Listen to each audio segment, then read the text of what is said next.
blocked. That's an ET Now exclusive. Days after he whipped up a political storm by supposedly saying there will be no reforms in India till the general elections, Kaushik Basu calls on the Prime Minister to clear the air. Idea Cellular says pricing recommendations suggested by the TRAI are arbitrary. Says your calls could become really unaffordable if those recommendations are accepted by the government. German carmaker Volkswagen, reviewing India's strategy, believes that they went wrong. Sales just not matching expectations. And the Congress recommends Sachin Tendulkar's name for the Rajya Sabha. If Tendulkar accepts this nomination, he would be the first active sportsman and cricketer to be nominated to the upper house.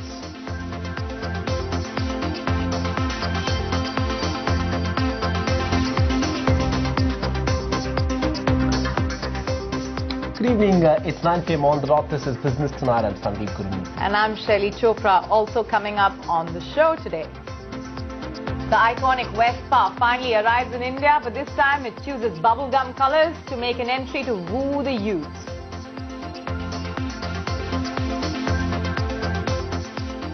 Our top story tonight. The pressure from S&P seems to have got the government moving a day after the international rating agency came down heavily on the government for slow pace of reforms. The cabinet today cleared the amendments to banking laws, raising the voting rights cap in private banks to 26% from the current 10%. Much awaited reform will benefit promoters of several private banks like Yes Bank, IndusInd, among others. The changes have also paved the way for more banking licenses. The big push to the banking sector and the reforms in there is our top story tonight.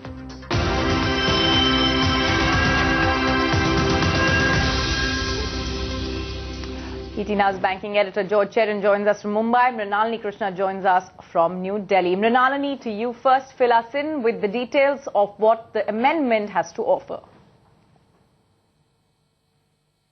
Well, that's right. The Cabinet has cleared the Banking Laws Amendment Bill 2011. The most important feature was, of course, on the voting rights, where the Cabinet has taken into account the Parliamentary Standing Committee's recommendation of a cap of 26% of shareholding as far as voting rights for private banks go, and a 10% cap as far as public banks go. Also, the counters of the bill include more power to RBI, in fact, to inspect and call for information from the financial books of associate enterprises of banks, which will include holding company, a joint venture partner, or even a subsidiary. The bill includes the fact that banking mergers in the banking industry will be kept out of the purview of the Competition Commission of India.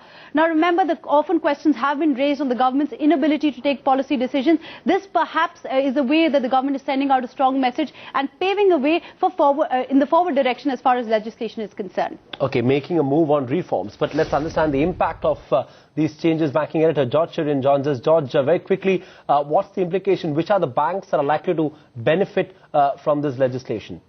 Well, essentially, Sandeep, there would be at least 5 banks that come to mind. There is HDFC Bank, because the promoter holds a sizable stake. That is HDFC in HDFC Bank.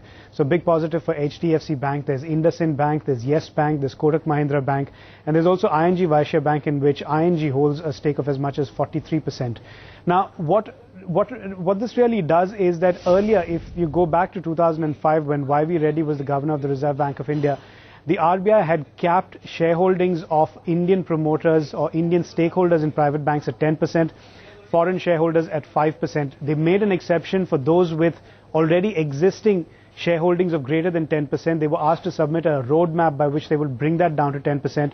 However, that roadmap is not enforceable by the Reserve Bank of India or even the government in terms of forcing them to bring it down.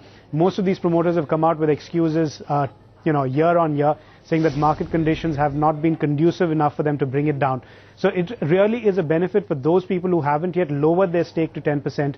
The fact that the voting rights have been raised to 26%, it essentially allows them greater say in board decisions.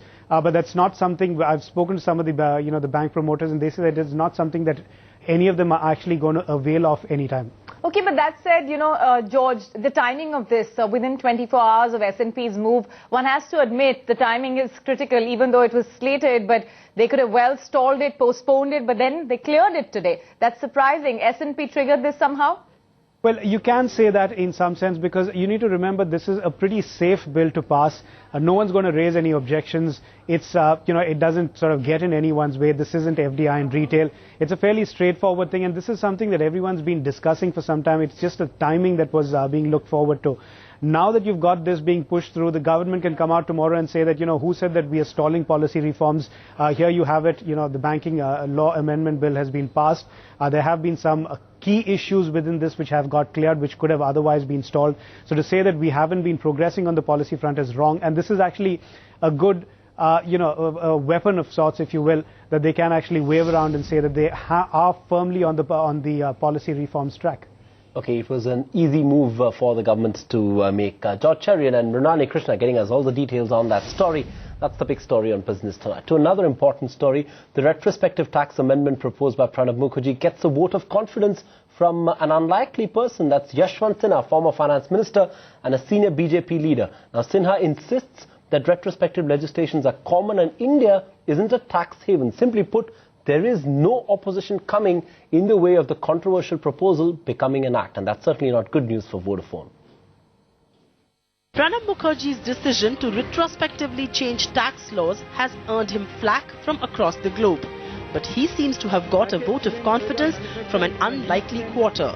BJP's Yashwant Sinha and former finance minister asserts there is nothing wrong in retrospective legislation at all. Parliament of India has the authority under the Constitution to pass legislation with retrospective effect. That is a right that the Constitution has given to Parliament. It has been done in the past. Exactly. It was done even by me, but never before has so much hullabaloo been created as in this particular case. In fact, Sinha believes that one company alone cannot dictate terms and hold a government's policy hostage. I do agree with the finance minister when he says that India is not a tax haven. That's right. India is not a no-tax country. And everybody who is dealing with India should know this, and people have taken advantage of certain tax treaties in the past. GAR is meant to avoid such situations, and I think India as a country is well within its rights to collect the tax which is its due. This isn't good news for Vodafone. Not only has its war of words worsened with the finance ministry, but a backing from the BJP means that the retrospective tax legislation is all set to become an act when the parliament approves it on the 8th of May. After all, no one in parliament, the government or the opposition wants to shoulder the blame for any revenue loss to the exchequer whatsoever. Supriya Srinath, ET Now, New Delhi. But Vodafone isn't giving up just yet. Vodafone's non-executive chairman Aniljeet Singh today met top officials in the finance ministry. Remember, it was just yesterday that the finance ministry produced evidence of how Vodafone was possibly aware of the tax liability on account of the Hutch deal. But Aniljeet Singh clarified that the company was completely unaware of potential tax liability. He did indicate that he did not seek any concessions from the government in his meeting with the finance ministry, but the issue of the tax liability was discussed in that meeting. Well, telecom sector always making those headlines, and here's something that promises to pinch your wallet. Phone tariffs may go up in the long term as telecom companies are crying foul over the proposed 2G auction guidelines and the pricing for spectrum. Telecom companies say that the spectrum pricing will make their business unviable. Idea's CEO Himanshu Kapania today said recommendations will eventually make calling an expensive exercise. We believe that the pricing that has been proposed for the spectrum is arbitrary, it is inconsistent, and it is regressive. And it will push the telecom sector back multiple decades. We believe that it is not in the interest of the country, it is not in the interest of the society, it is not in the interest of the customers that such large sums of money needs to be paid for spectrum.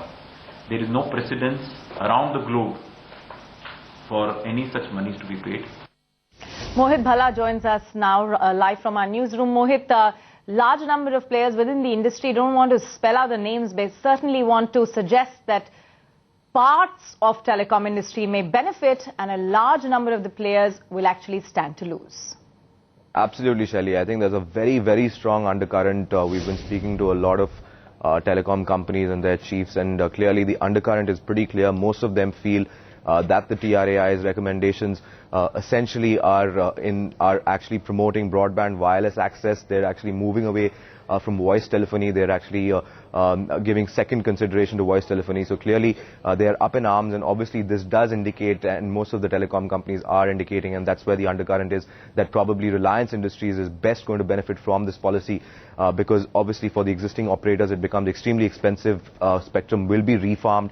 Many of the incumbents will have to buy spectrum at unusually high rates, and a lot of the policy directions according to the TRAI recommendations actually favor broadband wireless access, and clearly that's what's happening here. Obviously we haven't seen people come out in the open and talk about it, but it seems very clear that most of the industry feels that Reliance Industries will benefit the most out of the recommendations that the TRAI has put out so far.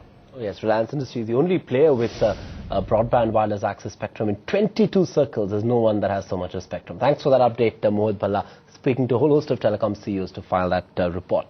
Let's get to another ET Now exclusive. Morgan Stanley's Ruchir Sharma believes growth rates across emerging markets have slowed down. His advice to investors is to tread cautiously when investing in the BRICS bloc. Sharma sees BRICS as good marketing term, but with very little economic merit. Here he is in an exclusive chat with ET Now's George Cherian, talking about his new book, Breakout Nations. I think expectations are really key, because if you look at India's case, most people tell me that even if India grows at 6%, that's pretty good compared to the West, which is likely to grow at 2% or so. And then you see what happened last year, when India's growth rate dipped from 8-9% down to just below 7%. It led to a massive bear market in stocks. The business confidence took a big hit, and also our fiscal situation sort of got somewhat out of control.